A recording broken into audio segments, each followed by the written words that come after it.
Hello, everyone. Welcome to another fine episode. As you can already hear in my voice, I'm delighted here on the Conversations with Coaches podcast to be talking with Tim Croll. The title of this episode is going to be Tim Hates Bios. And Tim's going to tell us why, and we're going to talk about a bunch of other stuff too. But Tim, first of all, thank you for talking to me today. Thank you for being on the pod. Absolutely. Why do you hate bios? What do you got against bios? No, it's a really good thing. Here's the challenge, and this is why I really struggle with the idea or the thing of bio. Most of the time, if you're being introduced from a stage or from whatever, all they care about is the highlights. They just want to know, hey, you were on TV, you were on the Lego Master Show, you did a company that did 15 million a year, and they don't talk about all of these other challenges that you've gone through, which is where most of us reside. They don't talk about the hard knocks. We don't talk about the challenges that came about or the why behind it. We don't hear really truly about the journey or the story, which is really important because that's what makes us who we are. And unfortunately, so many people put their value in their bio, and they place their value on what they've accomplished instead of who and how they were created.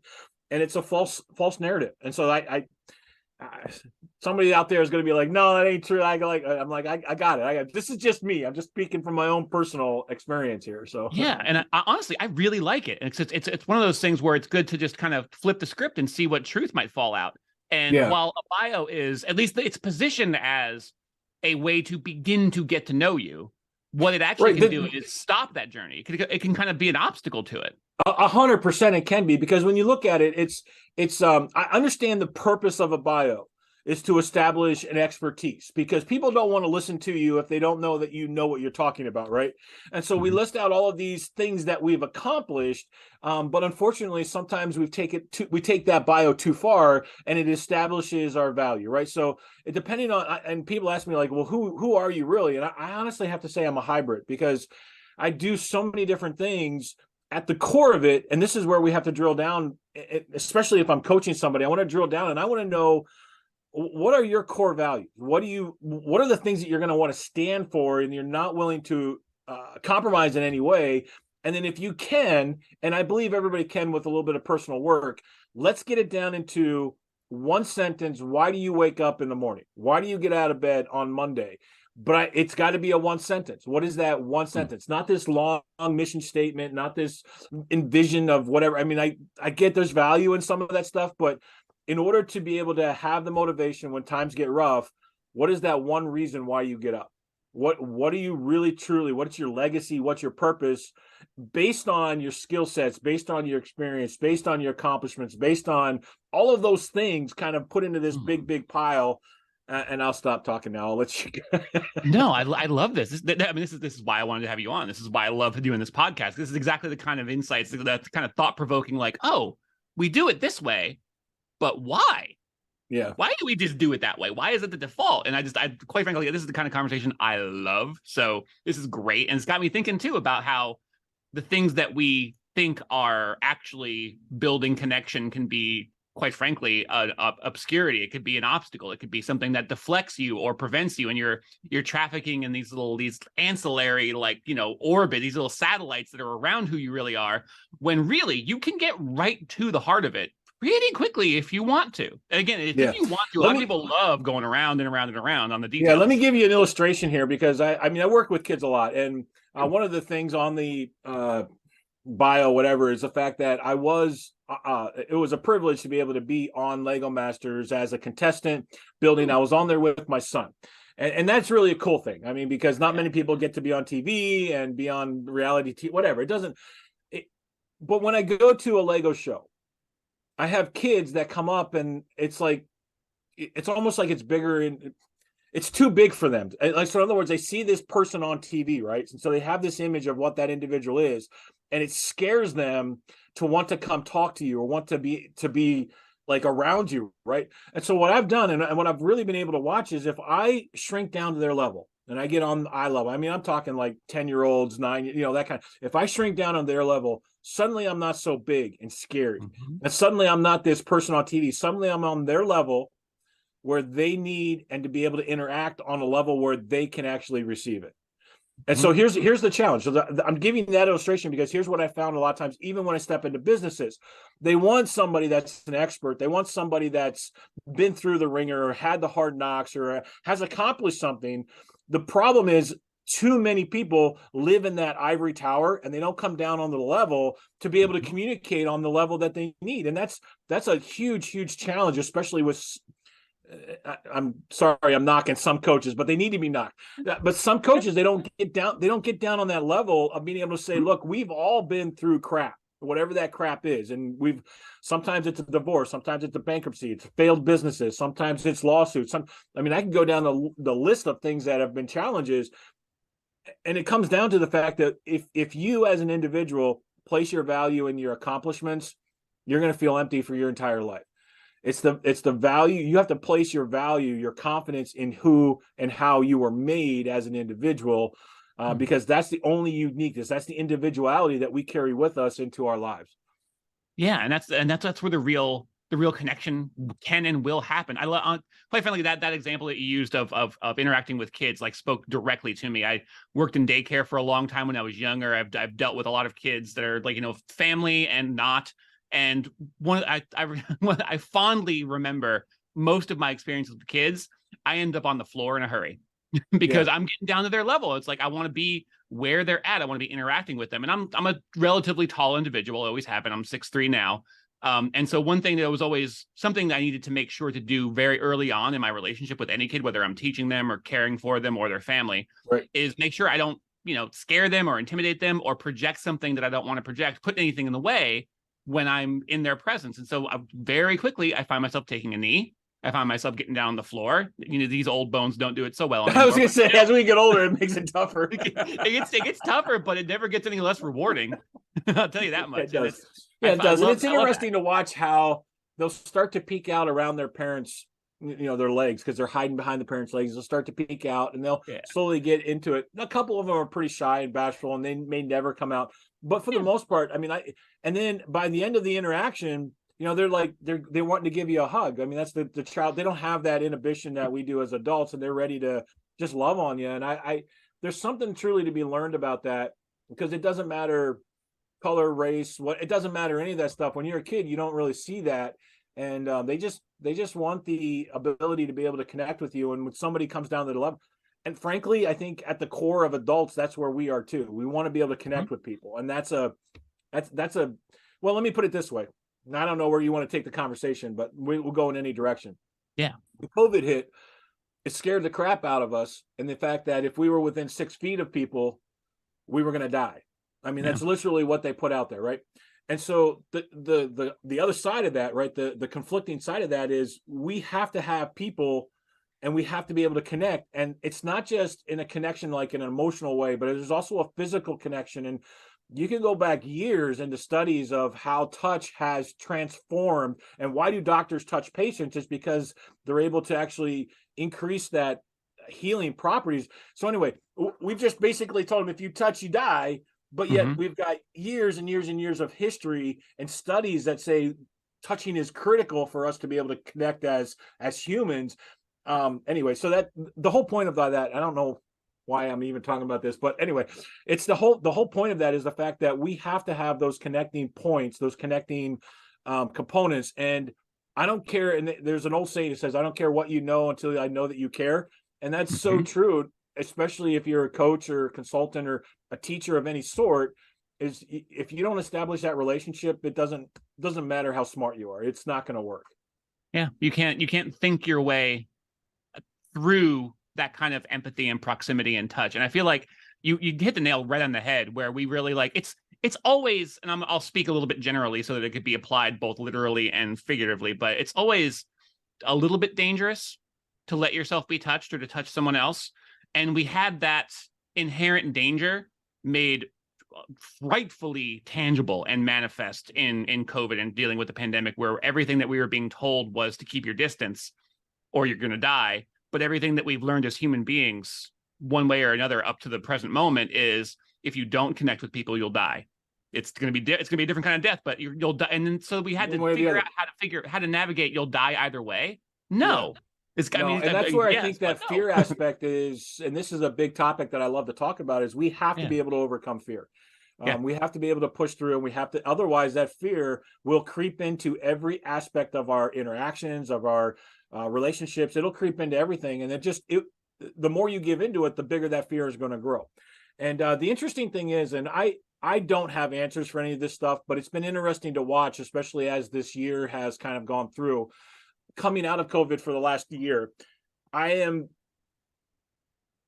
guess I'll use this word. I'm horrified at the amount of mental damage that we've done because of COVID. And I'm not saying that we go back and anybody did anything wrong. I'm just saying this is the mess that we have. This is the chaos that we have to clean up, and this is where we're at.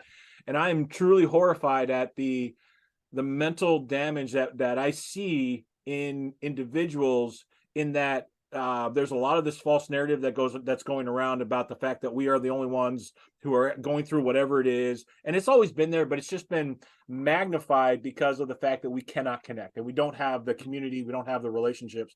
I did a talk. It was really interesting. Michigan Department of Health called myself and a friend of mine in, and we actually did a talk. And originally they talked about wanting to do some stuff around personalities and do some teaching on that, which we did, but we got down to the core of it, and new change of leadership. And again, some great leaders that are coming into the health department. And their core thing was, as we went through, I always go through a discovery, is what we need right now is to reestablish trust. After, and it's no fault of, I'm not trying to put blame on anyone. This is the facts. After 2 years of, you have to wear a mask, you don't have to wear a mask. You have to sign up to, you can't, you can go to the airport, but you can't go to the food, or you can't do like all of these things. And one day it's this, next day it's this. And sometimes the freaking rules were changing every 12 hours. Yeah. And as a leader or as an influencer, if you make a rule and then you change it, you're going to frustrate whomever it is that you're leading, right? And that's going to break down the trust. It's going to break down your relationships. And so they recognize, which I'm proud of them for recognizing this. And so we really focused on, how do you build and rebuild a trust in a relationship that has been significantly damaged? And I believe this applies to all areas. So whether it's if you're a manager, business owner, obviously government kind of thing, it can happen, but you have to have a leadership that's willing to step up and take responsibility to grow that relationship and to build that trust, and you got to be transparent. I mean, like, that's one of the very, very first things is you got to be like, hey, we screwed up, or we messed up, or like whatever. But anyway, that was probably one of the most powerful talks that we had, with about 200 employees there from the Michigan Department of Health. It was really powerful in the aspect that they realize that this is what they need to do, and this is what they're headed towards, and getting feedback from different parts of the community. Again, I don't know. We can talk about something else. You just lead the conversation. No, this is great. You're going to all the right places as far as I'm concerned. This is fantastic, because you got me thinking about how a number of things. Well, first of all, how much healing we need right now, and how much work there is to be done, and how important it is. Like, and it's one of the reasons why I love talking to coaches. Is that coaches are naturally, or coaches, teachers, people who are trying to serve, trying to guide, are always looking for gaps to move into, like places that, whether they're through damage or underdevelopment, whatever it might happen to be, all of the above, there's a need for reconnection, for healing, for bridging, for a restructure, for rebuilding, for laying a new foundation.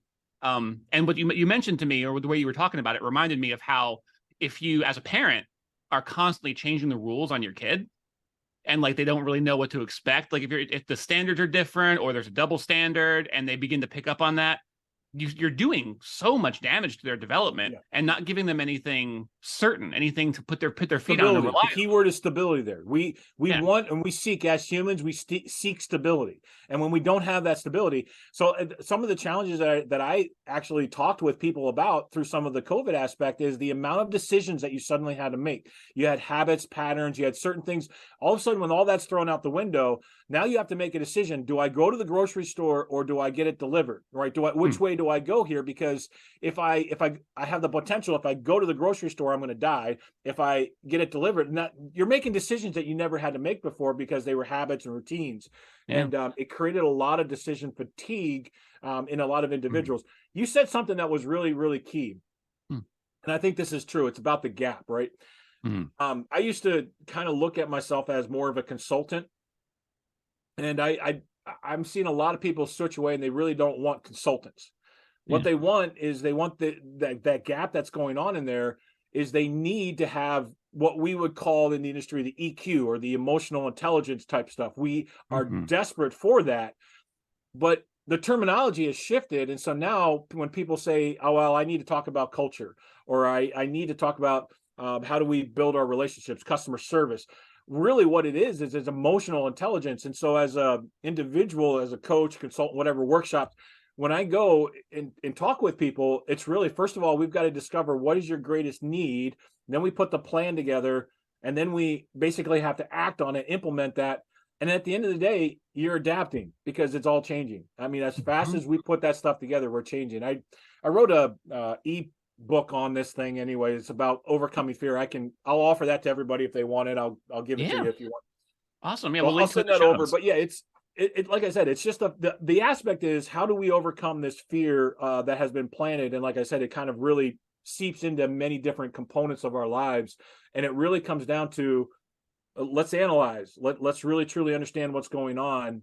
That way, when we understand, we can now make a plan, which is what we did with the health department. Is like, okay, we've got to rebuild trust. We've got to establish relationships. So let's put a plan together. And I gave them a 3-step plan. And so far, Janine, who's there, she's implementing that. She's reaching out to the community. I'm like, this is awesome. I love seeing that. That's what's really important. So. No, that's lovely. And I think you identify something that I feel like is so critical to why I think coaching in particular, or coaching adjacent pursuits, are so valuable. Because like you were saying, like, you can formulate a plan, and the moment that plan hits reality, it starts to fray apart, because that by design, that's the way life works. And having someone who is able to come in, discover what needs to be done, where the gaps are, formulate a plan that makes sense for you and your organization, that's actually tailored to what you need and where you want to go, and guide you through the execution as that plan shakes and twists and falls apart and comes back together and needs to be adjusted. That sort of living document, so to speak, that living guidance, is really, I think it's what separates coaching from just consulting, where sometimes a consultant will just come in and be like, oh, it's this, and that. Here's how you fix it. See you later. It's like, coaches are, and they stay around. I hate that part of it, but sometimes that's necessary. Yeah, it is. Sometimes my real thing is, I'm not. Yeah, like I said, I'm like a hybrid. I don't really fall directly into just coaching. I love the idea of being able to be a coach teacher kind of a thing, or however when you want to combine those words, because it's really about connecting. I have a master's degree in leadership and all this other kind of great stuff, but that's knowledge. And unfortunately, so much in our world, we take that knowledge and it sets over on this one big mountain. And on the other mountain, we have our experiences, right? That's the wisdom, the applied knowledge. And we can't figure out how to get from one side of this big mountain to this big mountain. And so it's like, how do we build that bridge between the two to be able to get this knowledge and understand how it's going to apply to our daily business? That's the discovery aspect of it. That's the analyzing of it, is we want to be able to take this knowledge that we have, because quite frankly, straight up, we've got 6,000 years of knowledge in leadership and development. And I mean, I'm not going to all of a sudden come up with something brand new. It's not going to happen.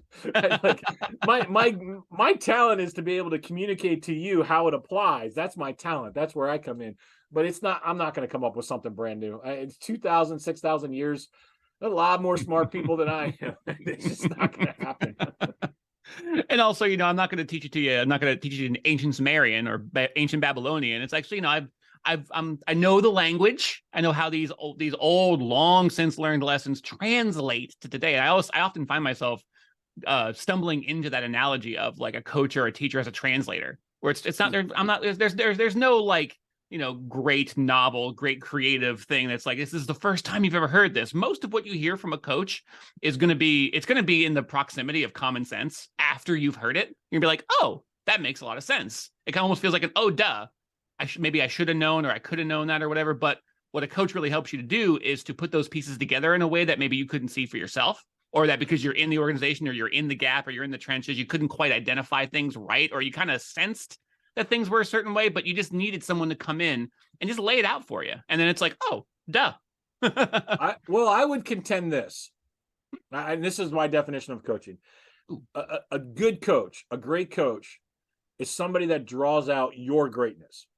That's what a coach's job is to do. Now, if we apply it to sports, you can watch this happen, or if you apply it to parenting, there's a lot of different ways we can apply this. Sometimes there's the basic fundamentals. So if you're talking basketball, there's the dribbling, the shooting, the keeping the elbow in, and the routine of the practices, right? And then there's the stamina and the drills of running suicides. But then sometimes there's this aspect of, I know you got more in you, and I'm going to push you and put you in a tougher position than you thought you could handle, to be able to allow you to experience, I don't want to call it the pain, but there is a little bit of pain. It's the pain of not being comfortable, right? It's the pain of being able to kind of step out of that area. Let me give you this illustration. I don't know how much time we have. Can I give you an illustration here? This will be perfect. I'm already feeling the time, but because this conversation's gone all sorts of places. It's been 30 minutes almost, so we'll do this one. And then okay, let me give you this. I'm loving this. I'm loving this. Because here's something that a friend of mine actually went to the zoo to watch a baby giraffe get born. And this baby giraffe, obviously in the womb, protected, mama's keeping it, feeding it, it's like, it's totally, when a baby giraffe is born, the very first introduction to life a baby giraffe gets is being dropped 10 feet. So a baby giraffe is born, drops out, and boom, man, they get hit right on their back. And they're just like, dude, you're welcome to life, man. Here's 10 feet. The very next thing that happens is the baby's like still kind of reeling and shaking from this 10-foot drop, right? And then the next thing that happens, mom's going to start nudging the baby, telling the baby, you got to move, you got to get up, you got to get up. Finally, after multiple nudges and the baby hasn't moved, mama comes along and just, boom, smacks him right up with the head. And the baby finally stands, right? Because he's like, okay, I'll stand.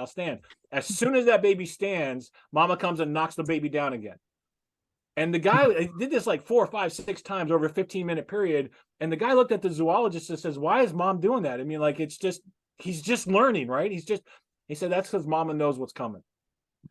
Mama knows that the lions and the hyenas. And so the reason why mama knocks down the baby giraffe multiple times is to make sure that the baby remembers the lesson, not just learn the lesson, but remembers the lesson, right?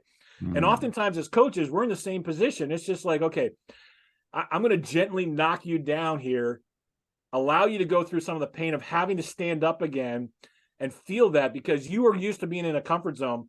And there's a lot of stuff out there in life that you may not know is coming, but because as a coach, we kind of know some of the stuff that's coming. So we're going to let you experience some of that pain, and we're going to, basically gently nudge you, or sometimes knock you over, so that you can relearn that lesson. And I'm currently, there's a lot of times I'm still relearning lessons, but that I felt truly exemplifies what coaching is, because they're drawing out and giving you the lessons, the strengths that you need to be able to survive in a world that you may or may not know is coming. And there's tough stuff that's going to happen in your life. And it's not easy. I'm not going to ever say that. There's going to be successes, and there's definitely going to be some valleys, but finding a good coach or finding somebody that you can work with is going to change your life.